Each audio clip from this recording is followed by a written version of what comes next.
హరి ఓం నమ సంస్కృతాయ UGC net సంస్కృత అభ్యాసానికి స్వాగతము. ఈ వీడియోలో వైదిక సాహిత్యం గురించిన ప్రాథమిక సమాచారం ఉంటుంది. వైదిక సాహిత్యాన్ని సరళంగా చెప్పుకోవడానికి 4 విభాగాలుగా విభజించారు అని చెప్పవచ్చు. అవి మొదటిది సంహిత, రెండవది బ్రాహ్మణ గ్రంథములు, 3 ఆరణ్యక గ్రంథములు, 4 ఉపనిషత్తులు. ఈ వైదిక సంహితలు మళ్ళీ ఋగ్వేద సంహిత, యజుర్వేద సంహిత, సామవేద సంహిత, అథర్వవేద సంహిత అని 4 విభాగాలు. సంహిత అంటే పాణిని అష్టాధ్యాయ గ్రంథంలో సంహిత నిర్వచనము పరహ సన్నికర్ష సంహిత అని నిర్వచించారు.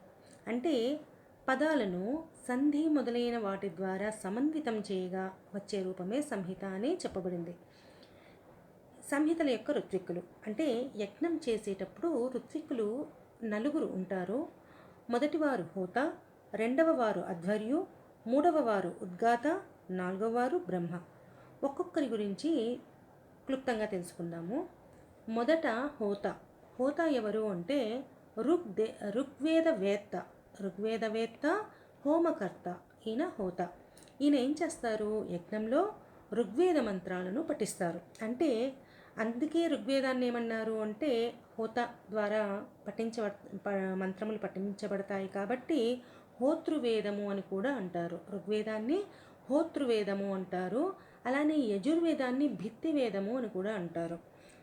భిత్తివేదం గురించి గత ప్రశ్నపత్రంలో అడిగి ఉన్నారు. అలానే హోతృవేదము అంటే ఋగ్వేదము.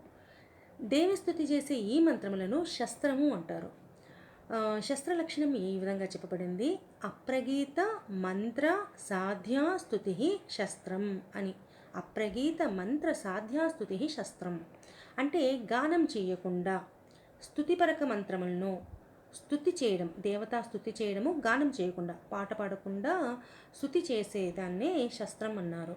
రెండవది అధ్వర్యు. యజుర్వేద కర్మకర్త అధ్వర్యు.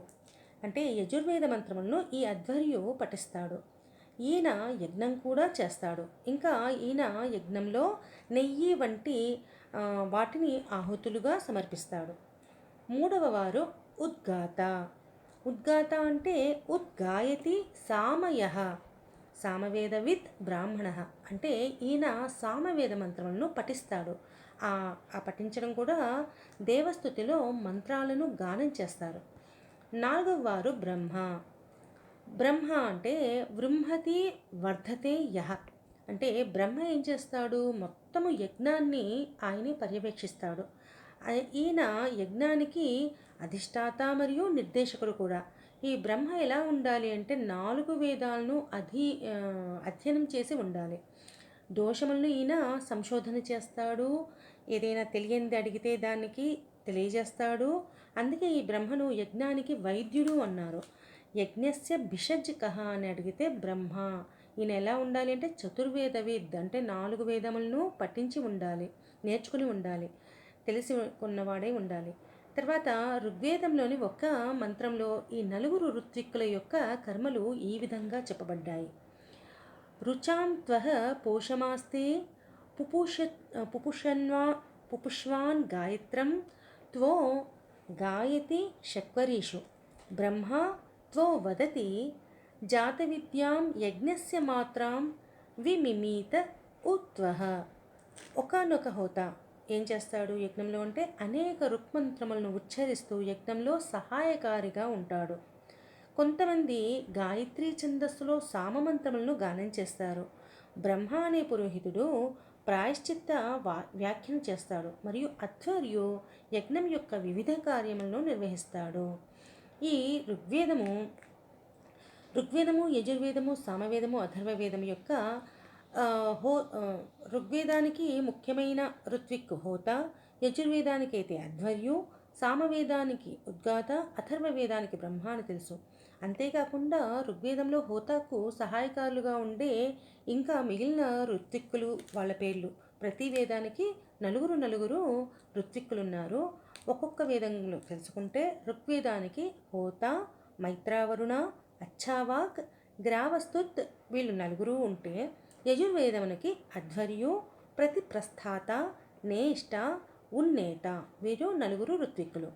సామవేదానికి ఉద్గాత, ప్రస్తోత, ప్రతిహర్త, సుబ్రహ్మణ్య వీళ్ళు నలుగురు సామవేదమునికి ఋత్విక్కులు. నాలుగవది అథర్వవేదమునికి బ్రహ్మ, బ్రహ్మణాచ్ఛసి, అగ్నిఘ్ర, పోత ఈ నలుగురు అథర్వవేదం యొక్క ఋత్విక్కులు. వీళ్ళు కూడా పేర్లు మ్యాచింగ్లో అలా ఇవ్వచ్చు, కాబట్టి 1-2 సార్లు ఇవి కూడా చదువుకోవడం మంచిది. తర్వాత వైదిక వాంగ్మయాన్ని ఎలా విభజించారో చూస్తే, వైదిక వాంగ్మయాన్ని ముఖ్యంగా 2 విధాలుగా విభజించారు. మొదటిది కర్మకాండ, రెండవది జ్ఞానకాండ. మొదటిది కర్మకాండ అంటే వేదములు మరియు బ్రాహ్మణ గ్రంథములను కర్మకాండ అంతర్గతంగా పరిగణిస్తారు. ఎందుకు అంటే వీటిలో వివిధ యజ్ఞముల యొక్క కర్మకాండల గురించి పూర్తిగా చెప్పబడింది.